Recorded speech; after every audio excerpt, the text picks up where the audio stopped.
Hi friends, welcome to MBL updates. ఈ వీడియోలో ఇప్పుడే మరొక బ్రేకింగ్ న్యూస్‌తో మేము ముందుకొచ్చాను. సో, దానికి సంబంధించిన పూర్తి వివరాలు మీకు ఎక్స్‌ప్లెయిన్ చేస్తాను. ఇక టాపిక్‌లోకి వెళ్ళిపోదాం మనం.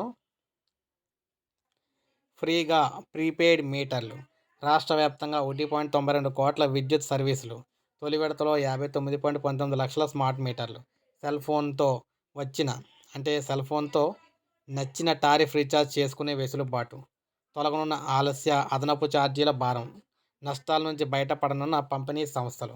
సో, రాష్ట్రంలో అత్యధిక విద్యుత్ వినియోగం కలిగిన 59.19 లక్షల సర్వీసులకు స్మార్ట్ మీటర్లు ఏర్పాటు చేసే దిశగా ఇంధన శాఖ కసరత్తు చేస్తుంది. 2023 డిసెంబర్ నాటికి 46.41 లక్షల మీటర్లు బిగించాలని లక్ష్యంగా నిర్దేశించుకుంది. 2025 మార్చి నాటికి మరో 12.77 లక్షల మీటర్లు అమర్చాలని చెప్పేసి భావించారన్నమాట. సో, మొదటి విడతలో అన్ని ప్రభుత్వ శాఖల సర్వీసులకు నెలకు 500 యూనిట్లకు పైగా విద్యుత్ వాడే అన్ని కేటగిరీ సర్వీసులకు ప్రీపెయిడ్ స్మార్ట్ మీటర్లు అయితే అమరుస్తున్నారు.